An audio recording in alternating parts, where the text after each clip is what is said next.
Hi there, I'm Clarence Waldron. Welcome back to Black Muse.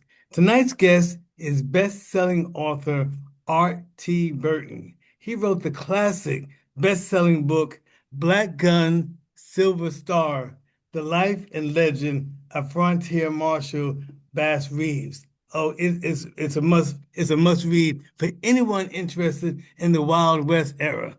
But I'm going to stop now and let's go ahead and introduce and meet Art T. Burton. Hey, Art, Good morning. Good morning.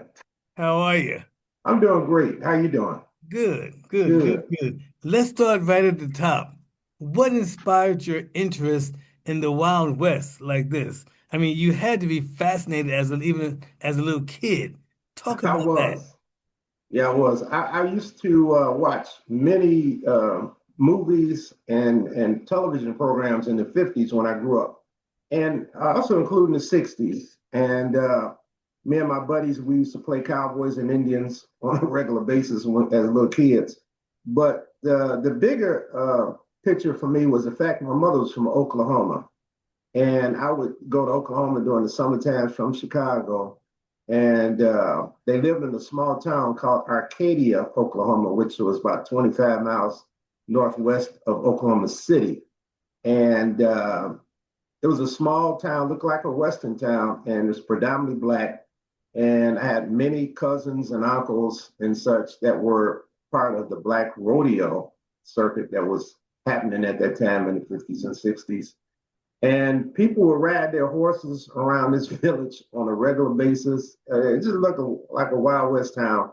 And then my cousins did own the horses and cattle. And so that was quite interesting for me growing up to go from Chicago to this little village of Arcadia, Oklahoma. It was like going to the land of Oz for me, really. Wow, wow. So now, when did you get interested in this Bass Reeves? When did you learn about him? Yeah, that's an interesting story.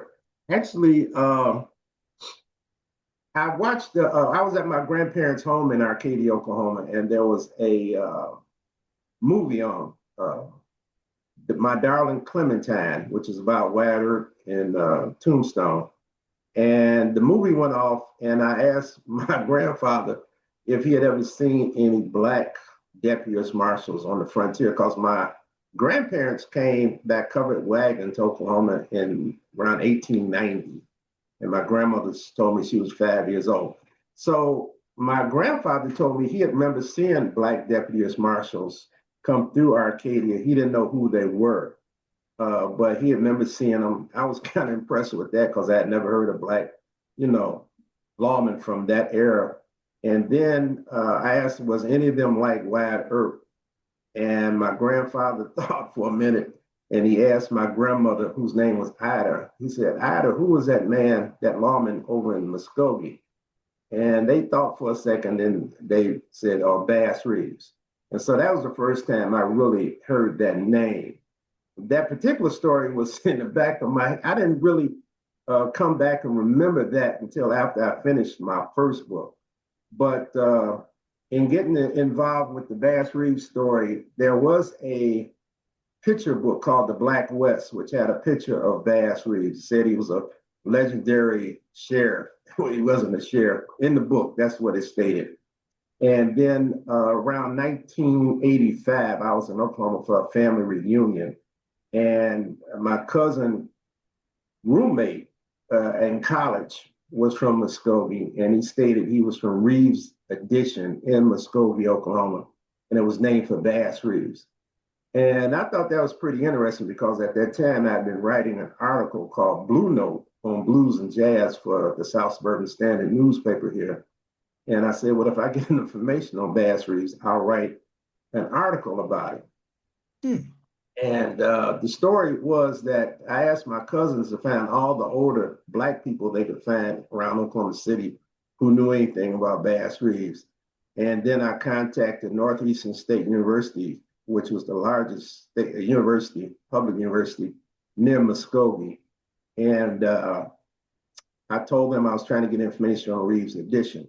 Well, the phone numbers my cousins gave me to older Black folks around Oklahoma City that I called was saying, well, Bass Reeves would arrest Billy the Kid. He would arrest Jesse James. He'd arrest Bush Cassidy. Anything about it that you could think of. And my initial thought was, it's fine that these old folks have this memory of this man, but if he was that famous, we all know about him. I was just kind of nonplussed by that. And then I got a packet from Northeastern State University, and the packet had a long description and a map of Reeves Addition in Muskogee, and it was named for a white banker named Ira Reeves. And so it wasn't even named for Bass Reeves, but the community was predominantly Black. And because Bass had lived his last years in Muskogee, people thought, and some of them still think it's named for Bass Reeves, but it wasn't. So I was about to give up the ghost on Bass Reeves right then and there because I felt I didn't have enough information to work with. And then I remember there was a Black barber from Waukegan had moved to Denver, Colorado. His name was Mr. Stewart. And his museum, he had a Black West Museum at that time, which was in the basement of a Black radio station. And so I called him up and I asked him if he knew of any African-American lawmen of note in the Wild West. And he stated, he thought for a second, then he said, Bass Reeves. And it kind of caught me off guard because I wasn't expecting that at all. And I said, what do you know about him? And Mr. Stewart told me he didn't know too much about him, but he said it was a couple of older Black gentlemen in Denver. And he said that's all they talked about. And he said one was named Reverend Haskell Shoeboot, who stated that Bass would walk the streets of Muskogee with a sidekick who carried a satchel full of pistols. And if somebody called his name, he'd always put his back up against the wall before he turned around to see who was calling his name. And I thought that was quite interesting. Yeah. If he had any, contact or had talked to this Reverend Haskell Shoeboot, and he said he hadn't seen him in a couple of years. And I called up the Denver phone operator and asked if they had a listing for Reverend Haskell Shoeboot. And she stated they did, and she gave me the phone number. I dialed it up, and the Reverend Shoeboot came on the phone. He had a very hoarse voice. How you doing? And I told him I was trying to get some information on Bass Reeves, and he laughed. And he proceeded to tell me that Bass could outride, outshoot, outfight, outrope, outdo, anything. And it was kind of similar to what old folks I had talked to in Oklahoma City had stated. And I guess he felt that he wasn't making a big enough impression on me. And he said, I'll tell you something I seen with my own eyes. And he told me he drove the hack for a white lawman who was the principal lawman in Muskogee at that time. This was after 1900, named Bud Ledbetter. And he stated Bud Ledbetter had a posse after an outlaw up at Gibson Station, 12 miles north of Muskogee. Now, let me back up just a second. I went to Oklahoma when Jim Crow was in effect. And a lot of the older Black people in Oklahoma City that I talked to earlier told me he was arresting white folks. And I had a real issue with that because that was hard for me to believe. And so when Shoeboot told me that Bass was after what Bass had, that Ledbetter, but Ledbetter had a posse after an outlaw, I asked him, was the outlaw white or Black? And he said he was white. And I said, okay. And then I asked him if who else was in the posse. And he told me that there was another gentleman in the posse and gave me his name, and I was able to find out that there was a lawman with that name in Muskogee at that time of history.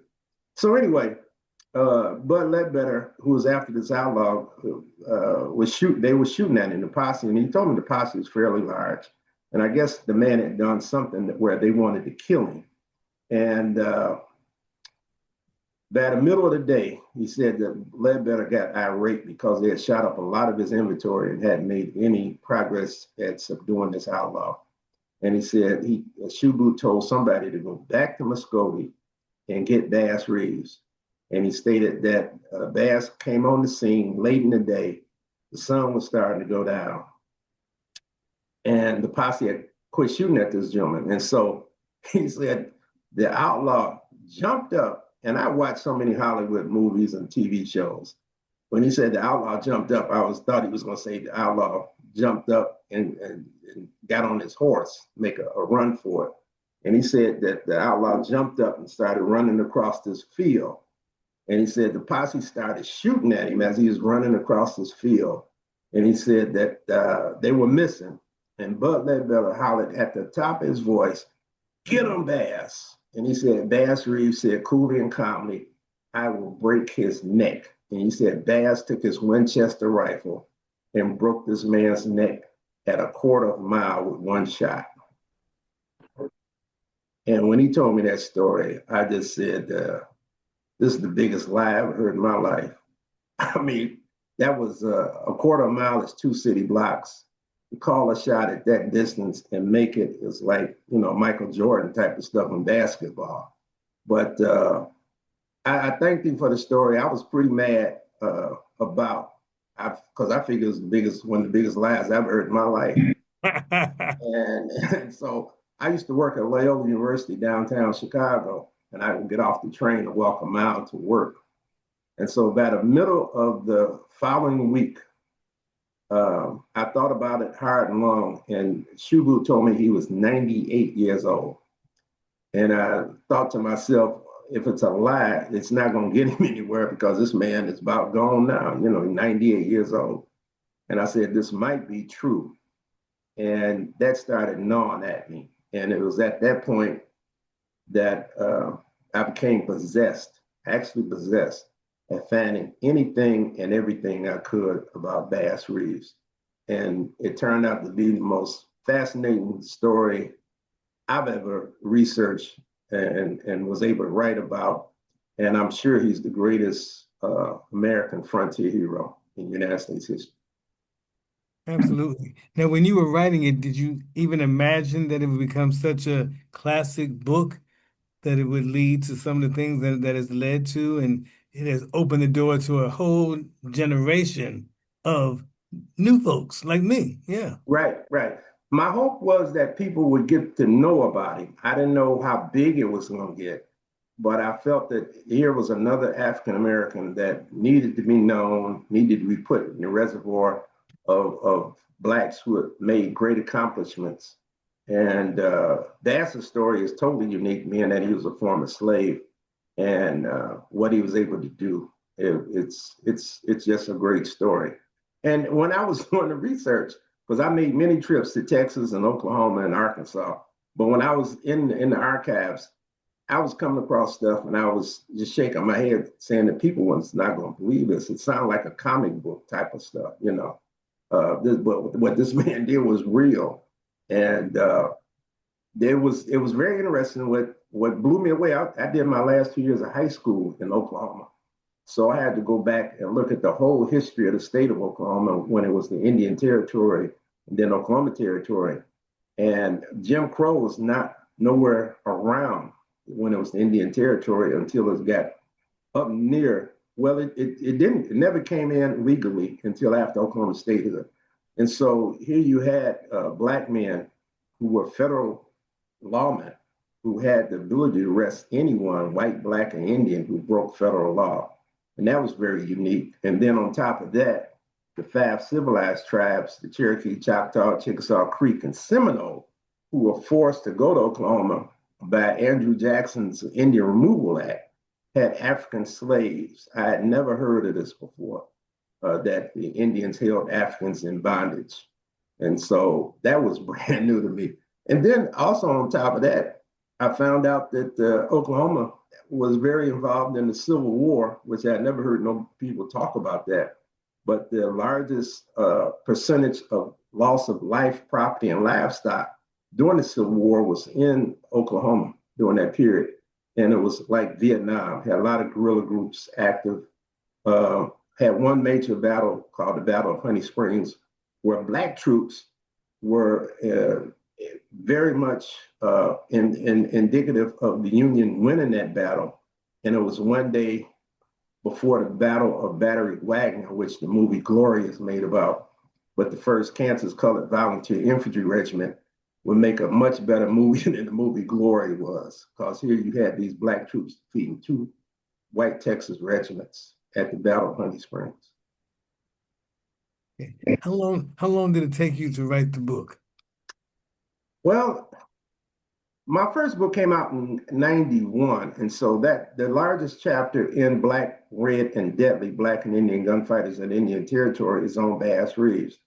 And so I started thinking about more information. I started getting a lot of information. And so I was compiling information from 91 when that first book came out on Bass, which is the largest chapter. And people would say Bass needed his own book.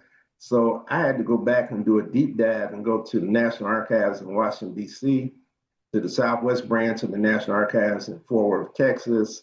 Had to do another deep dive into newspaper files and trying to talk to many people I could find with family oral stories to flesh it out.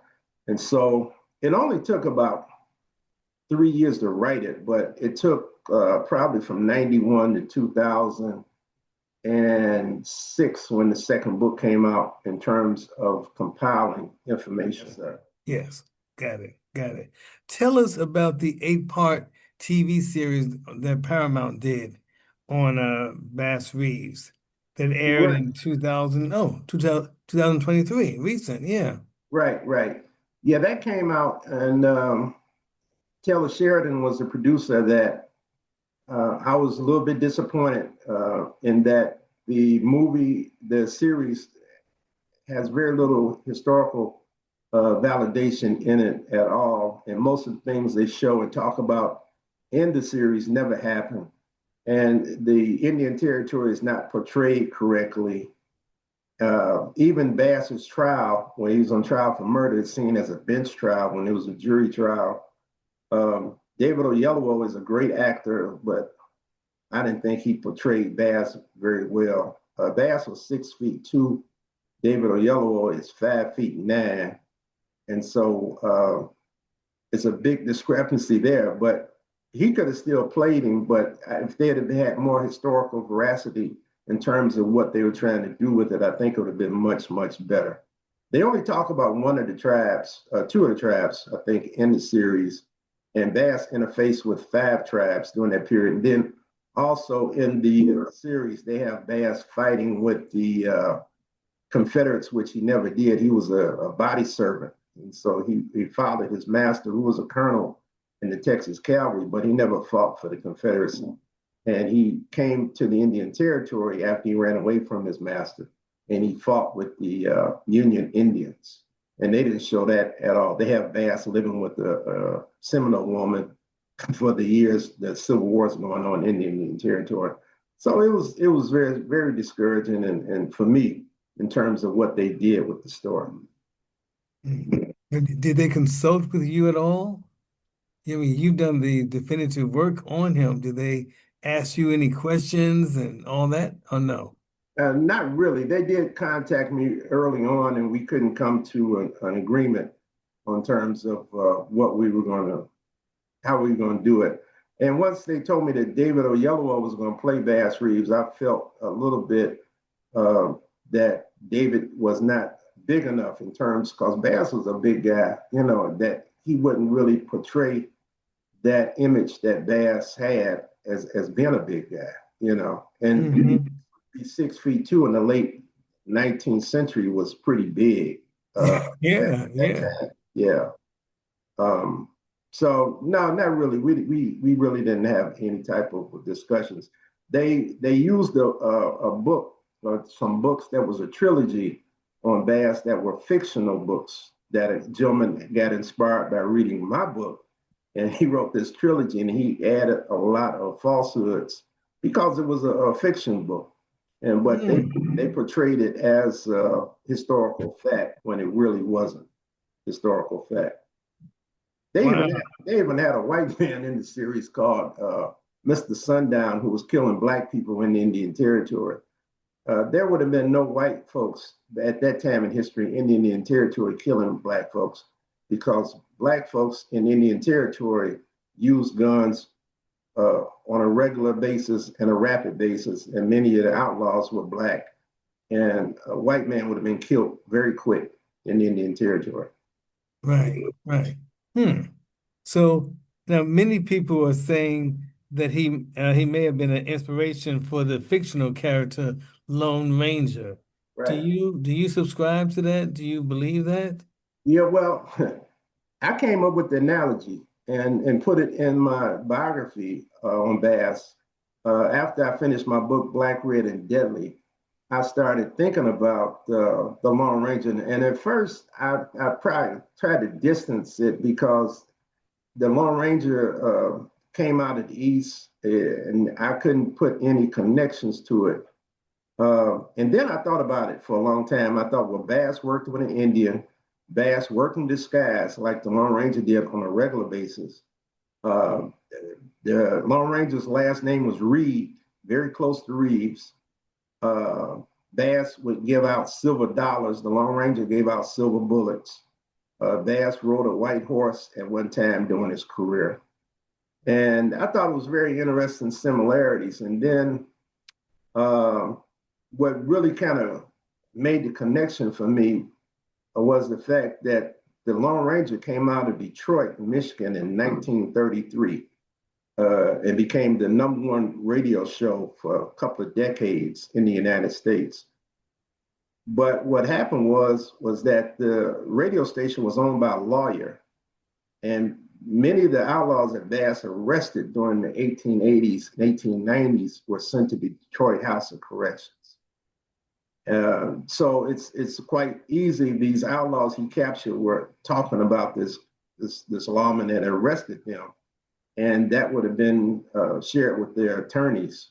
And so it's quite popular. This attorney who owned the radio station in Detroit heard these stories. And later on, I did get some information from a white professor at the University of Wyoming who said he had been in school, in college, and one of the family members of the folks who had the Lone Ranger show stated they were aware of a black man with some similarities that worked in the Indian Oklahoma Territory. And so we cannot prove it conclusively, but Brad Bass Reeves is the closest person in reality to the Lone Ranger. Yeah. Period. Now, some people have really gotten upset about that analogy, about me making that analogy to the Lone Ranger because Lone Ranger was such an idol for a lot of people. But really, Bass was really much bigger than the Lone Ranger. The Lone Ranger was a fictional character. He was quite popular on radio and then later TV. But Bass Reeves was one of the greatest frontier heroes in American history. So, and what he did is just way above and beyond the Lone Ranger character, period. Absolutely. Yeah. Now, you also mentioned in your book that Reeves was arrested his own son, who was Right. sentenced to life in prison. Tell us more about that. Well, late in Bass's career, because Bass started as a deputy marshal in 1875, his son, one of his younger boys, Benjamin, uh, was having problems with his wife in Muskogee, Indian Territory. That was in the Creek Nation at that time. But his wife was not faithful, and they hadn't been married a long time. And Benny was very upset about it. And so this one occasion, I guess Benny caught her with another person and confronted her about it. And she told him that she uh, liked this other guy more than she liked this other guy's finger. She stated she liked this other guy's finger more than she liked him, period. And he had a pistol with him. He got mad and he shot her in the head and killed her. And so the warrants went out, and Leo Bennett, who was the U.S. Marshal in Muskogee at that time, didn't want to give Bass the warrant, and Bass didn't want any of the other deputies to get hurt arresting his son. He told him to give him the warrant. And so Bass took the warrant, and he knew where Benny was in Muskogee, and he went up and told Benny to, give up because he'd have to kill him if he had to. He would do it. And Benny gave up, and Bass took him in, arrested him. That was in 1902. Wow. I mean, that had to be pretty difficult for him to do that, to jump in and say, I'll arrest him. You know what I mean? Right, exactly. Mm. But that was his character. actually his the after Bass was in, he was in Muskogee from 1897 to 1907 Oklahoma statehood. And right before statehood, I think in 1906, the minister that baptized him was selling whiskey, which was illegal in Indian Territory. Uh, to try to get some money for his church. And Bass arrested the minister that baptized him and brought him in. Whoa, whoa. Hmm. Now, he also was a former slave, which you mentioned that he died in 1910. Right. Are there any descendants alive today?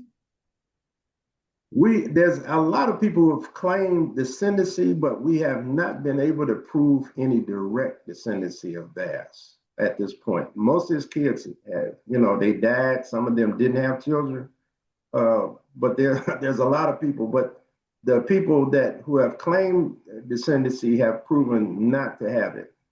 And so Oh, Bass had 11 kids, but we're still looking and trying to find a direct descendant that's provable, but that hasn't been able to be proven as yet, from what I've seen.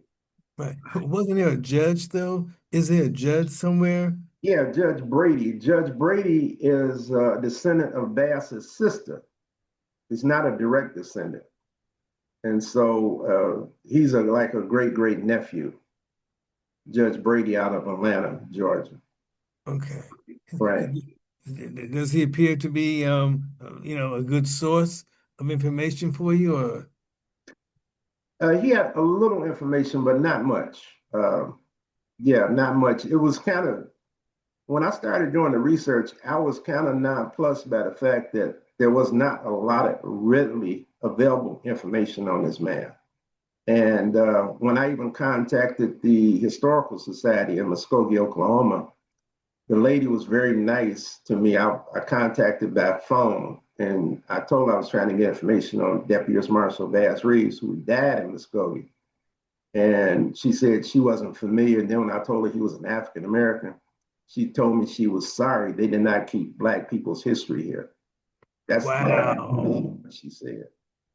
So actually, after statehood in 1907, Black people's history got marginalized to a great extent and forgotten or, pushed to the side.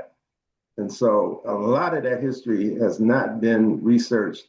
There's some research being done now, not enough, but none at all. In terms of criminal justice that I research, outlaw and lawmen, there's nobody else doing that. There's some other people doing genealogical research, some people doing research on Blacks and Indians, which is good, but there's nobody else researching Blacks who are outlaw and lawmen, not just the Indian Territory, but the Wild West that I'm aware of. I'm like a Lone Ranger myself. Yeah, yeah, yeah. So now, before I let you go, tell us some more about yourself now. I mean, you did mention you're from Chicago. Were you born and raised here? Yes, I was born in Providence Hospital, 1949. Um, I went to school. I grew up in Phoenix, Illinois, which is a small Black suburb south of Chicago, and went to school here. And then I did my last 2 years of high school, though, in Oklahoma, where my grandparents and uncles and aunts live. Um, Went there primarily to play basketball, but that didn't work out. So I came back and I've been playing percussion. I played congas and bongo drums. And I got together with some of my friends and we started a rhythm and blues band. And in 1969, we had a band called the Soul Naturals. We won the Illinois State Battle of Bands. And Oh, then we came in second in the nation in the Battle of Bands, which is in North Carolina. The band was broke up by the Vietnam War.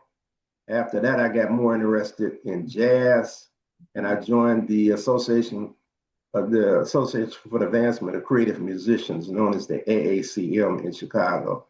And I became part of that in 1973 and still a member of the AACM.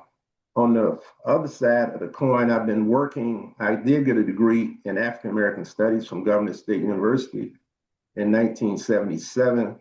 And I've worked at USC as a missions counselor and recruiter. I worked at Illinois Benedictine University as Director of Minority Student Affairs.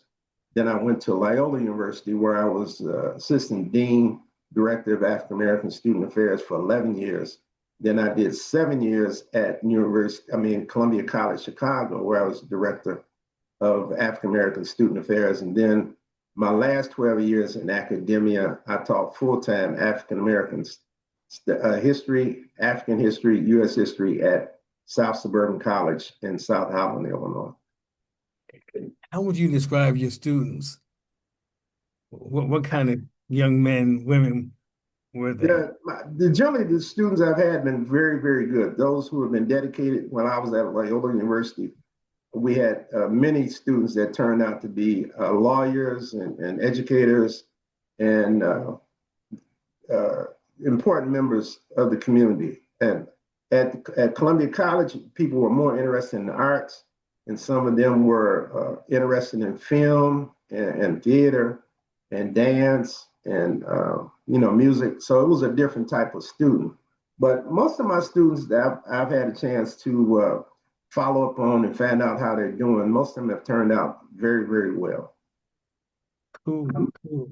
And you mentioned that your wife and daughter assisted you in the research and the editing of your big book here.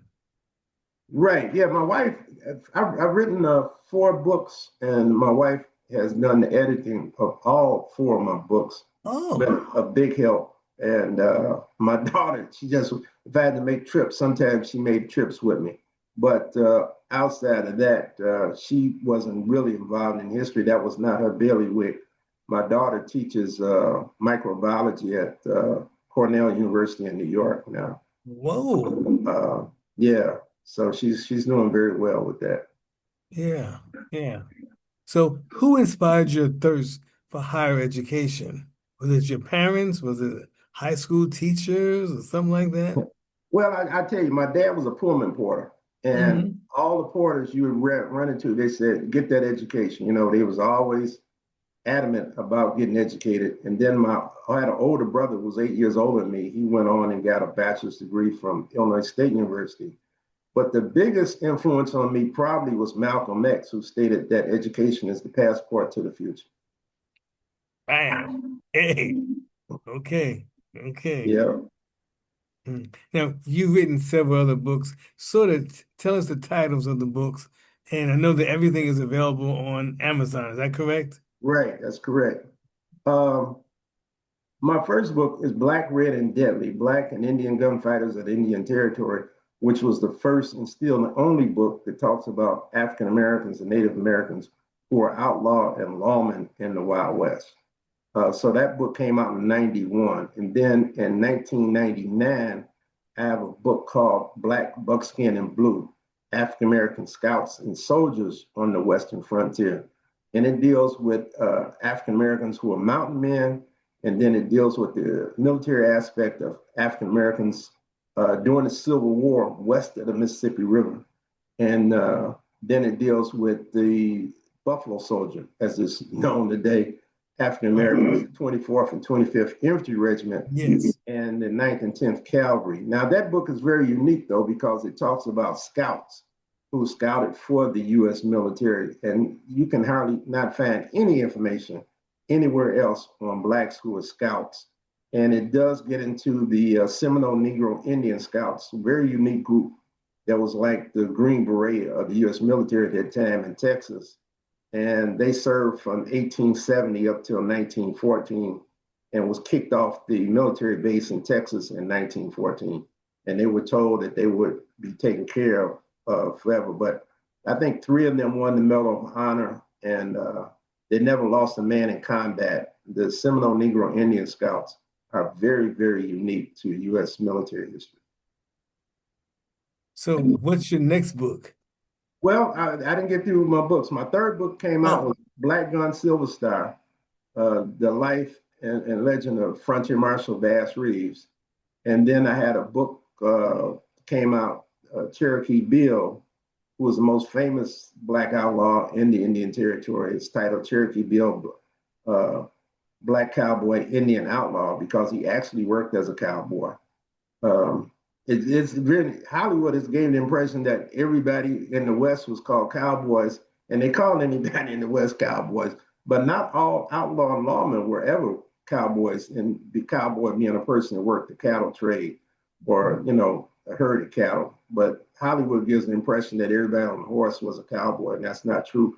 But we euphemistically call them cowboys because that's what Hollywood, branded the Western genre of people, cowboys.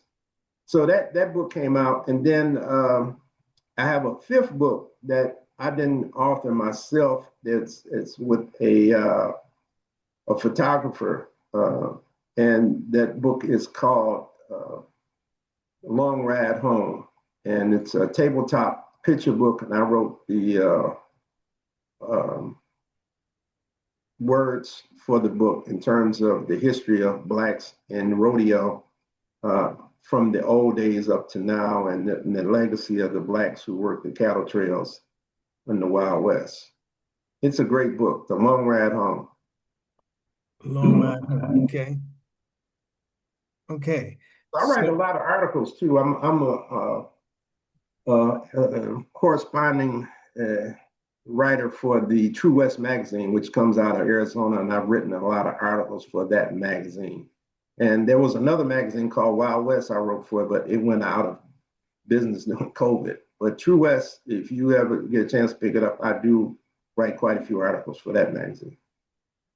cool, cool, cool. So, what's next? Anything coming up? I'm, yeah, I'm trying to put a book together on Muskogee. Muskogee was actually the wildest town in the Wild West. They talk about Dodge City,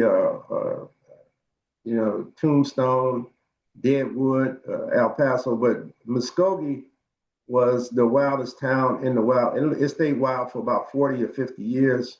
Those other towns were wild for no more than 5 or 6 years at best. The majority of deputies, marshals killed in the line of duty were killed in a 50-mile radius of Muskogee. And Muskogee was a cow town.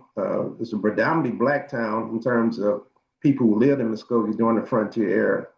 And it was in the Indian Territory. So, it's another one of those things people need to know about. So I'm going to try to get that book out within the next year or so. Got it.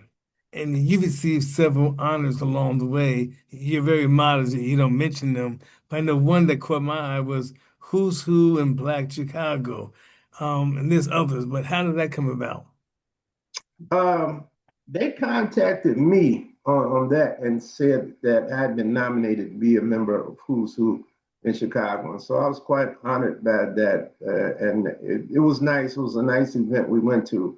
Recently, I've been named the historian for the National Multicultural Heritage Museum in Fort Worth, Texas. I do that. And I've received a few other honors along the way, which I'm very happy to receive. I think most of I have a website, artburton.com, and I think most of my accomplishments are on that website. And so people, please feel free to check it out and see what I've done. And in terms of my music, people who know me in music know me as Art Turk Burton. And so I have a website, artturkburton.com, also that deals with my music. Got it. Got it. Actually, well, I should say it. When I was in college, I had a full ride for my conga drumming when I went to Governor State University. And so I'm the only person I know in the Chicago area who got a full ride for their conga drumming. And also I play bongos and still play. So, Oh, cool. Cool. Is there anything else that you want to share? Our time has flown by.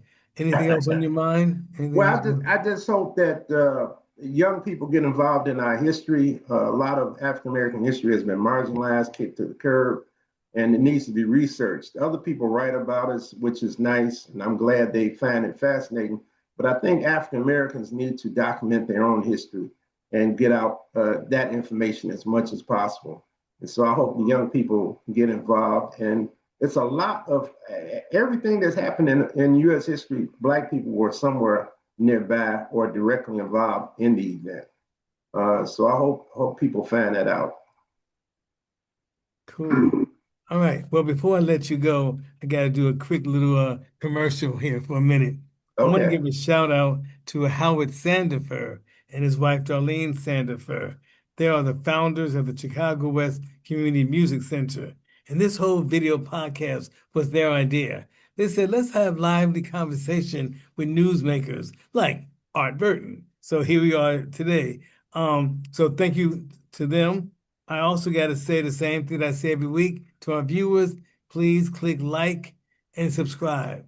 Please click like and subscribe. We got to get our numbers up. And thank you very much, Art, for being here. Thank you for the viewers for watching us. And Thank here you. we are. All right. Yes. Enjoyed it.